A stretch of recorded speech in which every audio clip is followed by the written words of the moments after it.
निवेदन है, माताओं से निवेदन है, मान लो आपको कोई ब्राह्मण देवता ने कहा कि आपके यहाँ पितृदोष है, आपको कह दिया कि पितृदोष है, तो आपको घबराना नहीं है कि महाराज जी मुझे क्या करना पड़ेगा। पितृदोष है, एक चावल का दाना घर में से लीजिए, हथेली पर रखिए, पानी का जो मटका होता है, हंडा होता है, पानी का जो मटका है, हंडा है, जहां पर रसोई घर में तुम पानी रखते हो, उस हंडे के पास में, मटके के पास में उस चावल के दाने को लेकर जाइए, अपने पितरों का स्मरण कर स्वधा स्वधा स्वधा स्वधा स्वधा 5 बार बोलकर शंकर भगवान के शिवलिंग पर, तुम्हारे घर में शिवलिंग हो तो घर में, और अगर मंदिर में, और मेरा बहुओं से निवेदन, चावल की कटोरी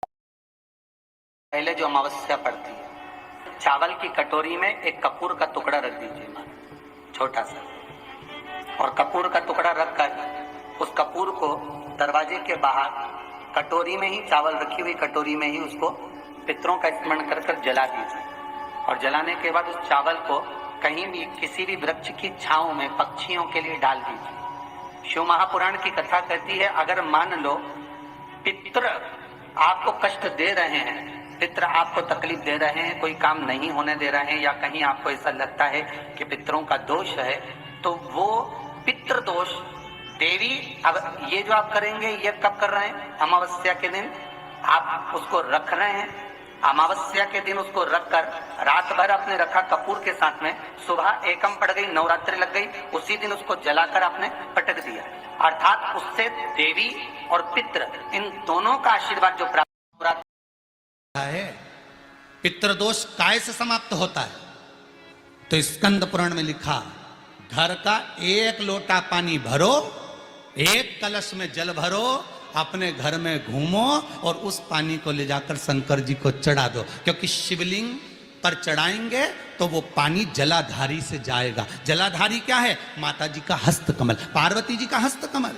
तो ये संपूर्ण, जब शिव परिवार वहीं पर है, तो तुम जब पानी चढ़ाओगे तो वो पार्वती को लगेगा, और पार्वती इतनी खुश होती है कि पितृलोक में अपने पितरों को कहती, अपने पिताजी को कहती है, पिताजी इसके घर का जल मेरे पास में आया है, इसके पितरों को दे देना। शिव महापुराण की कथा कहती है, अग्नि पुराण कहती है, स्कंद पुराण कहती है कि शंकर पर 1 लोटा अगर पानी आप प्रतिदिन चढ़ा रहे हो तो पितरों को तर्पण की भी जरूरत नहीं पड़ती, क्योंकि उनको पानी स्वयं पार्वती जी अपने पितृलोक में भेज देती। यहाँ पर बहुत ज्यादा मात्रा में पितृदोष हो, 1 रुपए कमा रहे हो, 100 रुपए खर्च हो रहा है, पैसा हाथ में जुड़ नहीं रहा, बहुत चिंता रहती है, टेंशन रहता है, घर में शांति रत्ती भर भी नहीं है, बच्चे चिड़चिड़े होते चले जा रहे हैं, घर में गिने चुने लोग, और गुस्सा ही गुस्सा होता है, शांति होती नहीं, बीमारी चल रही, समझ लेना पितृदोष। उस पितृदोष का सबसे सुंदर निवारण है, एक नारियल के गोला लीजिए, नारियल का गोला, गोटा जानते हो नारियल का, सूखा नारियल, उसको काट कर उसमें पंजेरी जानते हो, आटा सेक कर उसमें शक्कर मिलाकर उसमें भर लीजिए, ऊपर से वापस ढक्कन लगा लें, उस पर एक मूली बांधे। मूली कैसे बांधना है? पूरे घर में घूमते चले जाना और मूली को बांधते चले जाना, फिर नाम और गोत्र बोलकर, पिपलाद का नाम लेकर, काशी विश्वनाथ का नाम लेकर, पीपल के पेड़ के नीचे तक खड्डा कर उस गोले को दबा दीजिए, उस पर मिट्टी डाल दीजिए और 2 पत्थर के छोटे छोटे टुकड़े रखकर आ जाओ। दूसरे दिन जाकर उस पर दूध और जल, 2 चीजें अपना नाम और गोत्र बोलकर चढ़ा दो। जिंदगी में कभी पितृदोष परेशान नहीं करता, पितरों का दोष मिट जाता है, घर में शांति बनती है, लक्ष्मी का आगमन होता है। जिसके यहाँ पर